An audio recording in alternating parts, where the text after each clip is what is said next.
Hello friends, welcome to today's video. Today I'm doing something completely different from anything I've done before. This is just going to be a chatty video about me. I always lead into these like you haven't already seen the thumbnail and know what I'm going to be talking about. But with over 5,000 subscribers now, I thought there may be a small handful of you who are more interested in maybe some personal stuff about me.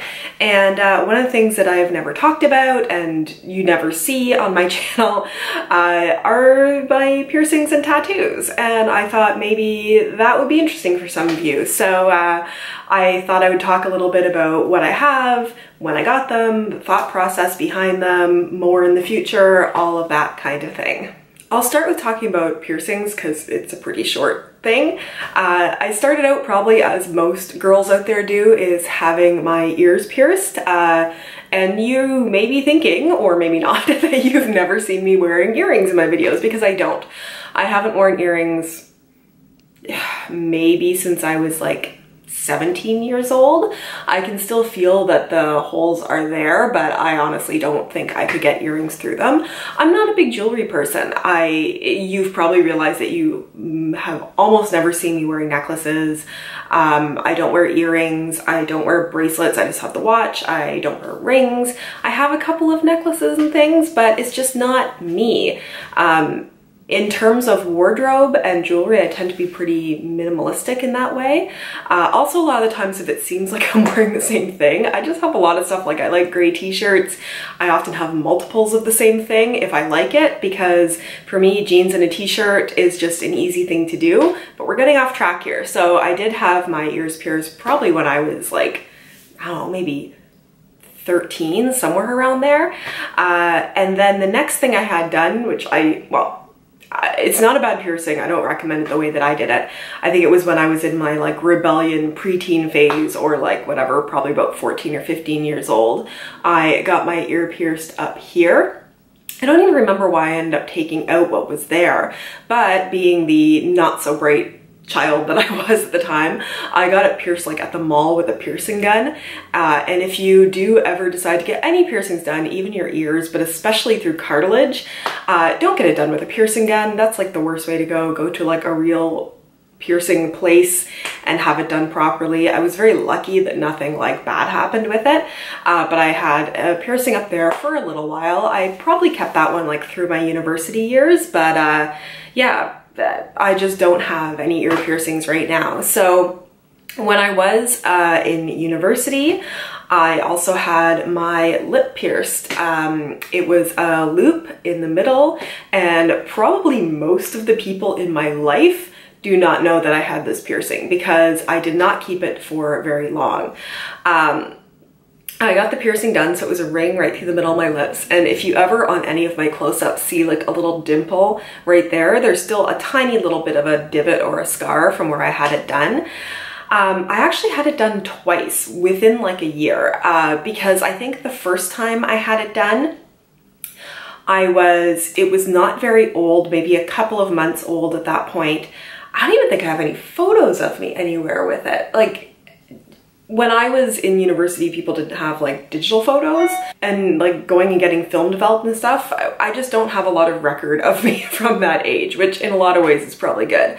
After having it in for maybe a couple of months, I was going to visit my grandparents, and I love my grandparents very much. They are much more on the conservative side, as I think a number of grandparents probably are, and I didn't want to upset them. You know, I love them. I didn't want them to be upset. And I thought I would be able to take it out for a couple of hours while I had a visit with them and then put it back in. But lip piercings, especially ones that aren't healed, close up incredibly quick. So even after just an evening, I wasn't able to put the ring back in again afterwards. Then after some period of time, it wasn't right away afterwards, I went and got it re-pierced again, which hurt a lot more because they were going through scar tissue. And then a similar kind of thing happened where I was going for, I think, Thanksgiving home, and I was going to be seeing my parents, and my parents were very supportive, like emotionally and financially, of me in university. And I just thought, sort of respect-wise. I didn't want to annoy them. I didn't want to disappoint them. And I, again, thought that I would take out the piercing. I tried that time to go and get a keeper to put into it because there's apparently little things almost look like little fishing wire that you can put it through from the back of your lip that will like keep it open. But the place that I went to, because the piercing wasn't very old, would not sell me one. And so that is the story of how I took it out, and it closed up a second time. And after that, I decided just not to keep having it, which was totally fine. I love the way that it looked, but it was a pain in the butt. Like, I couldn't drink out of like regular drinking glasses without the water dribbling down. I'd use straws all the time. I ended up playing around with it a lot. So overall, that was a weird short little phase, and that was that.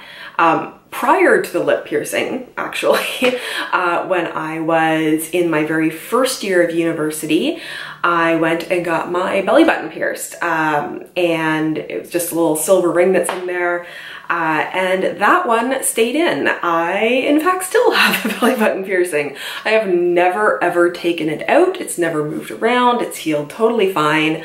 I forget it is there 99.999% of the time. I am not going to show you because I have become a little bit more of a chubby bunny since the first time I got it done, and I don't need people out there in the world seeing my stomach.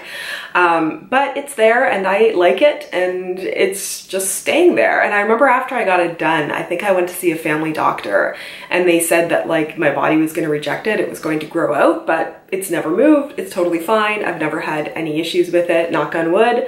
So right now, of everything, the only piercing that I have is my belly button piercing, and I would say the grand majority of people in my life, like everyone, doesn't know that I have it because they never see it. So that is currently the only piercing that I have. So let's go on and talk about tattoos.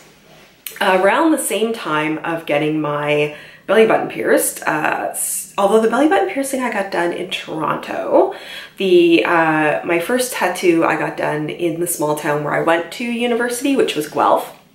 So I think this is maybe a common like 19-year-old kind of thing. I decided I want to get a tattoo, and there's a number of tattoo places in town, but there was one that was very well known, very reputable. And I remember being in my dorm room and calling the place and saying, I would like to make an appointment to get a tattoo. And they sort of said, well, we're booking and making appointments for like 2 to 3 months from now was what it was. And they said, unless you come in right now, because we just had a cancellation. So I remember hopping in a cab. I went by myself. I didn't tell anyone I was going. And I went down, and I don't even know that I had an idea of what I wanted done. I just wanted a tattoo. So I ended up getting a small tattoo of just in black, of a like gecko. It's supposed to be a lizard kind of thing. And it's just on my hip. So it's in an area where if I'm wearing like a bathing suit, it's still mostly covered. So yeah, just sort of on my hip bone. And the reason that I got that one, although it's pretty tenuous, when I was in high school, I think it was one of those things where my friends and I decided to make up nicknames for each other. I'm not even sure how much they like evolved from anything, but with my name being Melissa, somehow it became Melizard. I don't even know how it happened. It's just one of those stories that's very weird to tell again, which then just became Lizard, and eventually at one point became Liz. But I had this connection with this nickname Lizard, and I got the little tattoo done. I would say maybe about a year after that, I was in Toronto. I think I was home for the summer. Again, I was by myself. I was sort of walking in an area of town that had a number of tattoo parlors in it, and I think I just, again, spur of the moment decided I wanted another tattoo. So I went in, and I would say, like, I don't regret any of my tattoos that I have, but it's a little cliche and not well thought out. On the other hip, in the exact same place, same size, just black tattoo, I have the kanji symbol for luck, apparently. I don't necessarily know why I got it. I think I just wanted it. And, you know, if I had to go back and do it again, I would probably choose something different, but I'm not going to get it covered up. It reminds me of a certain part of my life. So even if it's not something that I would choose now, I'm not upset at it. I'm not regretful of it or anything like that. After that, a large number of years went by. I grew up. I got married. I think I was in my early 30s, and I had been throwing the idea around for quite a while that I wanted to get another tattoo. And maybe some of you will understand this, I sort of feel like getting tattoos is a little addictive. It's something about the process and doing something to your body, and I've always had a number of body issues, and I think I like the idea of being able to have control and choose something and make my body look the way I want it to, which is also really appealing for tattoos. So this time I was planning it out a little bit more. I was thinking about what I wanted. Originally I was thinking I wanted another tattoo, you know, maybe about an inch or so high, maybe sort of on the back of my neck, but below where my collar would be. And I was thinking through a few things. I liked the idea of something with heavy black lines, sort of stylized looking, or like not cartoony looking, but that very sort of like classical tattoo kind of look.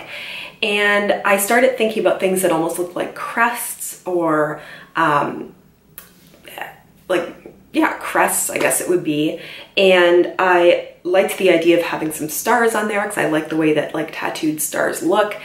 And I started liking looking at sort of the more medieval or coat of arms sort of things where you have like the creatures that are like on the side of a crest or what that might be. And I was looking at different pictures and getting ideas, and one of the things that came to me was griffins. Weirdly through my life, I've had griffins reappear a lot in it. So my high school, the mascot was a griffin. My university, the mascot was a griffin. There's a couple of things related, and this is sort of more personal to my ex-husband, so I won't mention it, but griffins came up there a couple of times. And I started looking at photos and found some pictures I really liked that looked like griffins on a crest. And I like the idea of having something colorful. So in this, but as the idea changed and morphed, it wasn't really going to be something that would be like, you know, an inch tall. So I ended up looking at a number of references, finding a tattoo parlor that I liked here in Ottawa, going and like actually booking an appointment this time instead of just like walking in on the street the day of, you know, going back and forth a little bit on artwork, and then going in, and it was probably at I want to say 2 to 3 hour process for that one. It was all done in one sitting. I really liked it. I was trying to find a good photo to share because I did take some photos when it was very first done, but that was like 8 years ago now, so they're probably stored in a hard drive somewhere. So throughout this, I'm trying to put in some pictures to show you a little bit of what they look like. So yeah, it's like larger, it's between my shoulder blades, it's very colorful. Again, most of the time I forget that it's there, but I quite like it. And yeah, that one has a little bit more meaning to me. So if I think moving on, I know oftentimes I've thought about getting another tattoo, maybe symbolizing different parts of my life, not look-wise, but like I thought about adding on to the stars that are around the griffin on my back and maybe having something wrap around a little bit more. I do like the idea of doing more. I just haven't decided what I want to do yet, and it's been a number of years. For me, my main limitation, that's the right word that I'm looking for, is I always want to be able to cover up my tattoos when I want to. So if I am wearing something for work, you know, they're on my back, they're below my collar, they're on my hips, they're not somewhere anybody's gonna see, so that I'm able to very easily go from anybody's idea of professional and cover up tattoos so that nobody's able to see them. They are for me. So that is, I mean, I love the look of tattoos on people who have like, you know, sleeves and half sleeves, that sort of thing.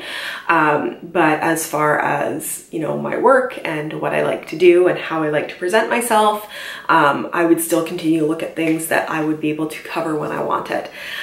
So that is my story about piercings and tattoos. I hope you enjoyed this. Give it a thumbs up if you did, if you like these more personal kinds of videos. If you're watching this before June 15th, 2019, and you've not yet entered my 5,000 subscriber giveaway, I'll throw the video up here so you can go and watch it and enter. Thanks so much for joining me for this, you guys, and I look forward to seeing you in my next video. Bye!